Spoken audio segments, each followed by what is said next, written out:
ಜೊತೆಗೆ ಸೌಂದರ್ಯ ಅವ್ರ ಜೊತೆ ಕೂಡ ಮಾಡಿದ್ದೀರಿ, ನೀವು 2 ಸಿನಿಮಾಗಳು ಮಾಡಿದ್ದೀರಾ. ಸೊ ಹೇಗಿರ್ತಾ ಇದ್ರು ಸರ್? ಯಾಕಂದರೆ ಈಗ ಏನಾಗಿದೆ ಅಂತಂದರೆ ಸೌಂದರ್ಯ ಅವ್ರ ಬಗ್ಗೆ ಮಾತಾಡಬೇಕು ಅಂತ ಅಂದಾಗ ನಮ್ಗೆ ಯಾರೂ ಸಿಗೋದಿಲ್ಲ. ಸೊ ಅವರು ನಮ್ಮ ಜೊತೆ ಇಲ್ಲ ಈಗ.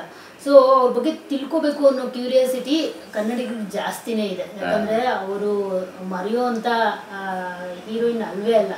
ಇನ್ನೂ ಚಿತ್ರರಂಗ ಎಷ್ಟು ವರ್ಷಗಳಿರುತ್ತೋ ಅಷ್ಟು ವರ್ಷಗಳು ಕೂಡ ಸೌಂದರ್ಯ ಅವರು ಎಲ್ಲರಿಗೂ ಅವರು ಫೇವ್ರೆಟ್ ಆಗೇ ಇರ್ತಾರೆ. ಅವ್ರ ಮನದಲ್ಲಿ ಯಾವತ್ತಿಗೂ ಅವ್ರು ಇದ್ದೇ ಇರ್ತಾರೆ. ಸೊ ಹೆಂಗಿರ್ತಾ ಇದ್ರು ಸರ್ ಸೆಟ್ಟಲ್ಲೆಲ್ಲ? ತುಂಬ ಡೌನ್ ಟು ಅರ್ತ್ ಅಂತ ಕೇಳ್ಪಟ್ಟಿದ್ದೀನಿ. ಹೇಗಿರ್ತಾ ಇದ್ರು ನಿಮ್ಮ ಜೊತೆ ಎಲ್ಲ? ಹೇಗೆ ಬೆರೀತಿದ್ರು, ಏನು ಎತ್ತ ಅಂತ?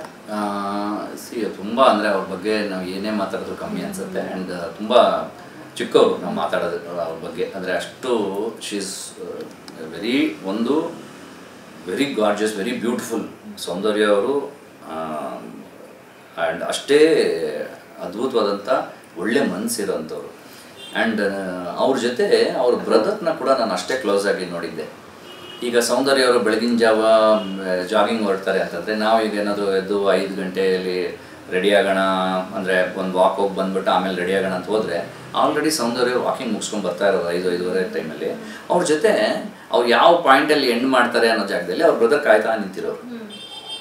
ಯಾವುದೋ ಒಂದು ಪ್ರೆಸ್ ಕಾನ್ಫರೆನ್ಸ್ ಆಯಿತು, ಇನ್ನೊಂದಾಯಿತು, ಅವ್ರ ಬ್ರದರ್ ಜೊತೆಲಿರೋರು. ಅಂದರೆ ನಾನು ನೋಡಿರೋದು ಎಲ್ಲೇ ಹೋದರೂ ಅವ್ರ ಜೊತೆಗೇನೆ ಇರೋರು. ಸಾವಲ್ಲೂ ಅವ್ರ ಬ್ರದರ್ ಜೊತೆಲಿ ಇರ್ತಾರೆ ನೋಡಿ. ಅದು ಒಂಥರ ಶಾಕಿಂಗ್ ಅದು. ಸೊ ಅಷ್ಟು ಒಳ್ಳೆ ಮನಸ್ಸಿರೋವಂಥವ್ರಿಗೆ ಈ ಥರದಾಯ್ತಲ್ಲ ಅಂತ ಎಂಟೈರ್ ಇದು ಅವಾಗ ಇಂಡಸ್ಟ್ರಿ, ತೆಲುಗು ಇಂಡಸ್ಟ್ರಿಲಾಗಿರ್ಬೋದು, ಇಲ್ಲಾಗಿರ್ಬೋದು, ತುಂಬ ಶಾಕಿಂಗ್ ಆಗಿತ್ತು ನನಗೆ. ಅವ್ರನ್ನ ನಾನು ಹೇಳ್ತಲ್ಲ, ನನ್ನ ಫಸ್ಟ್ ಫಿಲಮ್ ಕೂಡ ಅವ್ರ ಜೊತೆಯಲ್ಲೇ ಇದು ದೋಣಿ ಸಾಗಲಿ. ದೋಣಿ ಇನ್ನೂ ಸಾಕ್ತಾನೇ ಇದೆ ನಮ್ಮದು, ದೋಣಿ ಸಾಗಲಿ. ಅವರು ಆ ಸಂದರ್ಭದಲ್ಲಿ ಅವ್ರನ್ನ ನೋಡಿದಾಗ ತುಂಬ ಬ್ಯುಸಿ, ಹೈದ್ರಾಬಾದಲ್ಲಿ, ತಮಿಳ್ನಾಡಲ್ಲಿ, ಚೆನ್ನೈಯಲ್ಲಿ ಎಲ್ಲ ಕಡೆ ಬ್ಯುಸಿ ಇದ್ದಂಥ ಆರ್ಟಿಸ್ಟು. ಅವರು 2 ದಿನ 3 ದಿನ ಕೊಡೋರು ಆ ಟೈಮಲ್ಲಿ, ಅಥವಾ 1 ವಾರ. ಆ ಟೈಮಲ್ಲಿ ನಮಗೆ 1 day 2 days ಶೂಟಿಂಗ್ ಇರೋದು, ಮತ್ತು ಮುಂದಿನ ತಿಂಗಳು ಹಂಗೆ ಮಾಡಿದಂಥ ಸಿನಿಮಾ ಅದು. ಆ ಸಿನಿಮಾ ಮಾಡೋಷ್ಟರಲ್ಲಿ ನಾನು ಇನ್ನೊಂದು ಸಿನಿಮಾ ಮಾಡಿ ತಾಯಿ ಸಾಹೇಬ ಮಾಡಿ ತಾಯಿ ಸಾಹೇಬ ರಿಲೀಸ್ಗೂ ಬಂದುಬಿಟ್ಟಿತ್ತು. ಅಷ್ಟರ ಮಟ್ಟಿಗೆ ಅವ್ರು ಬ್ಯುಸಿ ಇದ್ದರು. ಆ ಬ್ಯುಸಿ ಶೆಡ್ಯೂಲಲ್ಲೂ ಕೂಡ ಯಾವುದನ್ನು ಮರೆಯದೆ ಹೇಗಿದ್ದೀರಾ ಎಲ್ಲರೂ ಮಾತಾಡ್ಸೋದಾಗಲಿ, ಸೆಟ್ಟಲ್ಲಿ ಪ್ರತಿಯೊಬ್ಬರೂ ರೆಸ್ಪೆಕ್ಟು, ಗೌರವ. ನಿರ್ದೇಶಕರು ಅಂದರೆ ಅವ್ರ ಮುಂದೆ ಕೂತ್ಕೊಳ್ಳೋಕ್ಕೆ ನಮಗೆ ಹೆದರಿಕೆ ಆ ಟೈಮಲ್ಲಿ.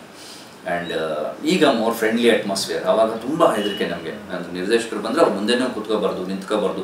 ಅವ್ರು ಏನಾದರೂ ಹೇಳಿದ್ರೆ ಅವ್ರು ಅಸೋಸಿಯೇಟ್ ನಮ್ಗೆ ಹೇಳೋರು ಅನ್ನೋ ಅಷ್ಟು ಮಟ್ಟಿಗೆ ಭಯ ಇರ್ತಾಯಿತ್ತು. ಆ ಶಿಸ್ತು ಭಯ ಇದ್ದಿದ್ದರಿಂದನೇ ಬಹುಶಃ ನಾವು ಬೇಗ ಕಲಿತೆ. ಈಗ ಮಧ್ಯೆ ನಮಗೇನೋ ಒಂದು ಶಾರ್ಟ್ ಇರ್ತಾ ಇರಲಿಲ್ಲ, ಹೋಗಿ ಅಲ್ಲಿ ನಿರ್ದೇಶನ ಮಾಡ್ತಾಯಿದ್ರೆ ಅವ್ರು ಏನು ಮಾಡ್ತಾಯಿದ್ದಾರೆ, ಟ್ರಾಲಿ ಏನಕ್ಕೆ ಹಾಕ್ತಾಯಿದ್ದಾರೆ, ಕ್ರೇನ್ ಏನಕ್ಕೆ ಹಾಕ್ತಾಯಿದ್ದಾರೆ, ಅದನ್ನು ಫ್ರೀಯಾಗಿ ಕೂತ್ಕೊಂಡಾಗ ಕ್ಯಾಮ್ರಾಮನ್ನ ಕೇಳೋದು, ಸರ್ ಇದನ್ನಕ್ಕೆ ಏನಕ್ಕೆ ಸರ್. ಆ್ಯಂಡ್ ನಾವೇನು ಅದಾದಮೇಲೆ ಸುಮಾರು ವರ್ಷಗಳಾದಮೇಲೆ ನನ್ನ ಪುಸ್ತಕಗಳನ್ನ ನಾನು ಓದ್ತಾ ಹೋದೆ ನಿರ್ದೇಶನದ ಬಗ್ಗೆ. ಬಟ್ ಆನ್ ಸೆಟ್ ಎಕ್ಸ್ಪೀರಿಯನ್ಸ್ ಇದೆಯಲ್ಲ, ಇವತ್ತಿಗೂ ನಾನು ಅದೇ ಹೇಳೋದು. ಯಾರೇ ಹೊಸ ಹುಡುಗರು ಬಂದ್ರೂ ಈಗ ನಮ್ಮ ಎಕ್ಸ್ಪೀರಿಯನ್ಸು, ಸೆಟ್ ಎಕ್ಸ್ಪೀರಿಯನ್ಸ್ ಬೇಕು. ನೀವು ಡೈರೆಕ್ಷನ್ ಓದ್ಕೊಂಡ್ಬಂದಿದ್ರು ಕೂಡ ಸೆಟ್ಟಲ್ಲಿ ನೀವೇನು ಎಕ್ಸ್ಪೀರಿಯನ್ಸ್ ಮಾಡ್ತೀರಲ್ಲ, that is one of the best experiences. Okay, ದೀಪ ಮಾಡೋವಾಗ ಸರ್ ಅವರು ನಿರ್ಮಾಣ ಮಾಡಿದಂಥ ಸಿನಿಮಾ, ಅದಕ್ಕೆ ಅವಾರ್ಡ್ಗಳು ಕೂಡ ಸಾಕಷ್ಟು ಬಂದಿದೆ. ಸೊ ಅವಾಗ ಹೇಳ್ತಾ ಇದ್ರು, ಅವಾಗಲೇ ಅವರು ಆ ಚಾಲೆಂಜಿಂಗ್ನ ತಗೊಂಡಿದ್ರು, ಇಲ್ಲ ಈ ಥರ ಸಿನಿಮಾನ ನಾನು ಮಾಡಬೇಕು ಅಂತ ಹೇಳ್ಬಿಟ್ಟು, ಮತ್ತು ನಾನೇ ಪ್ರೊಡ್ಯೂಸ್ ಮಾಡ್ತೀನಿ ಆ ಸಿನಿಮಾನ ಅಂತ. ಯಾಕಂದರೆ ಅಷ್ಟು ಸುಂದರವಾಗಿತ್ತು ಆ ಸಿನಿಮಾ ಅಂತ. ನಾನು ಆ್ಯಕ್ಚುಲಿ ಇನ್ನೂ ನೋಡಿಲ್ಲ ಆ ಸಿನಿಮಾನ, ಬಟ್ ತುಂಬ ಕೇಳಿದ್ದೀನಿ ಆ ಸಿನಿಮಾ ಬಗ್ಗೆ. ಅಂದರೆ ಅವ್ರು ಯಾವ ರೀತಿ ಆ್ಯಕ್ಟ್ ಮಾಡ್ತಾಯಿದ್ರು, ನೀವು ಅವಾಗಲೇ ಹೇಳ್ತಾ ಇದ್ರು, ವಿತೌಟ್ ಮೇಕಪ್ ಮಾಡೋರು, ಮೇಕಪ್ ಇನ್ಫ್ಯಾಕ್ಟ್ ಕಡಿಮೆ ಡಲ್ ಮಾಡ್ಕೊಳ್ಳೋರು ಅಂತ ಹೇಳ್ಬಿಟ್ಟು.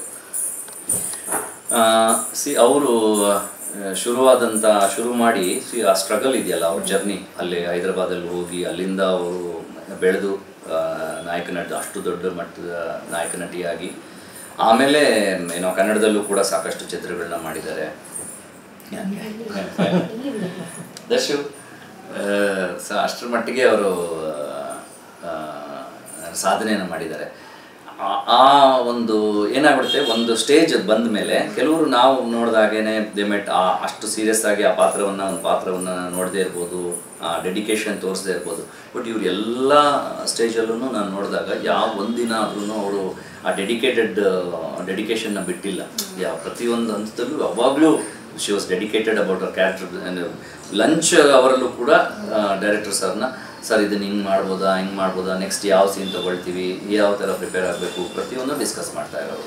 ಸೊ ಆ ಡೆಡಿಕೇಶನ್ ಆ್ಯಂಡ್ ಹಾರ್ಡ್ ವರ್ಕ್ ಇದೆಯಲ್ಲ ಅದನ್ನು ನಾನು ಇಷ್ಟಪಡ್ತೀನಿ. ಆ್ಯಂಡ್ ಅದಕ್ಕೆ ಮೀರಿ ನಾವು ಜಾಸ್ತಿ ಅವ್ರ ಜೊತೆ ಟೈಮ್ ಸ್ಪೆಂಡ್ ಮಾಡೋಕ್ಕಾಗಲಿಲ್ಲ. ಆ್ಯಂಡ್ ಅದು ಆವಾಗ ನಾನು ತುಂಬ ಹೊಸಬ ಕೂಡ ಅವ್ರ ಜೊತೆ ಜಾಸ್ತಿ ಮಾತಾಡೋದಾಗಲಿ ಇನ್ನೊಂದಾಗಲಿ ಅವರು ನಿರ್ಮಾಣ ಮಾಡೋದಕ್ಕೆ. ಆ್ಯಂಡ್ ಬಟ್ ಅವ್ರಿಗೆ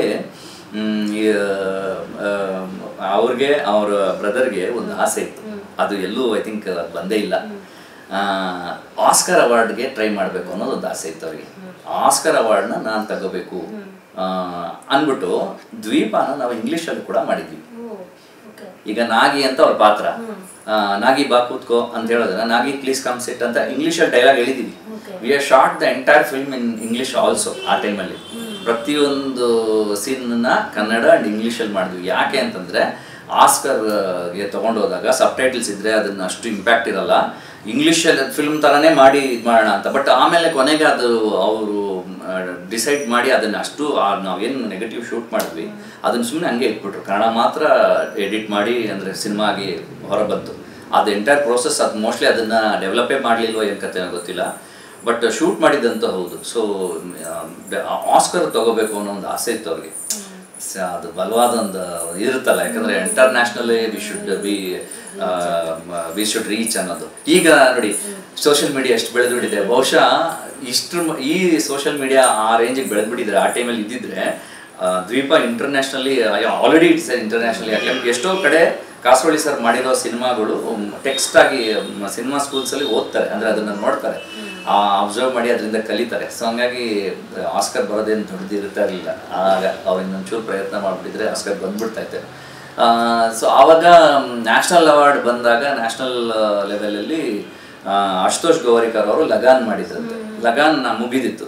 ಸೊ ಲಗಾನ್ ಮಾಡಿದಾಗ ದ್ವೀಪಕ್ಕೆ ಅವಾರ್ಡ್ ಬಂದಿದೆ ಅಂದಾಗ ಅಶುತೋಷ್ ಗೋವಾರಿಕರ್ ಅವರು ನಿರ್ದೇಶಕರು ಸಿನಿಮಾನ ತರಿಸ್ಕೊಂಡು ನೋಡಿ ಯಾರು ಹೂ ಇಸ್ ದಿಸ್ ಬಾಯ್ ಚೆನ್ನಾಗಿ ಮಾಡಿದ್ದಾನೆ ಅಂತ ನನ್ನ ಪಾತ್ರ ಕೃಷ್ಣ ಕ್ಯಾರೆಕ್ಟರ್ ಮಾಡಿರೋ ಹುಡುಗ ಯಾರು ಅಂತ ಕೇಳಿದ್ರಂತೆ. ಸೊ ಅದು ನಾನು ಯಾವತ್ತೂ ಆಮೇಲೆ ಬಾಂಬೆಗೆ ಹೋಗಿ ಅವ್ರನ್ನ ಮೀಟ್ ಮಾಡೋಕ್ಕಾಗಲಿಲ್ಲ. ಬಹುಶಃ ಮೀಟ್ ಮಾಡಿದ್ರೆ ಅವ್ರು ನೆನ್ಪಿಟ್ಕೊಳ್ತಾರೆ. ನೋಡೋದು ತುಂಬ ಇಷ್ಟಪಟ್ಟಿದ್ರಂತೆ ಆ ಪಾತ್ರನ.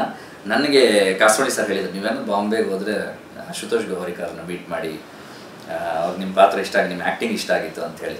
ನಾವು ಬಹುಶಃ ನಮ್ಮದೇ ಎಫರ್ಟ್ಸ್ ಕಮ್ಮಿ, ನಾವು ಹೋಗಿ ಅವ್ರ ಟೈಮಲ್ಲಿ ಮೀಟ್ ಮಾಡಬೇಕಿತ್ತೇನೋ ಏನೋ, ನಾವಿಲ್ಲೆಲ್ಲ ಬಿಸಿ ಆಗ್ಬಿಡ್ತೇನೆ. ಹೌದು. ಸೊ ಅದೊಂದು ಇದೆ, ನೋಡೋಣ ಯಾವಾಗಾದ್ರೂ ಆದರೆ ಪ್ರಯತ್ನ ಮಾಡಬೇಕು.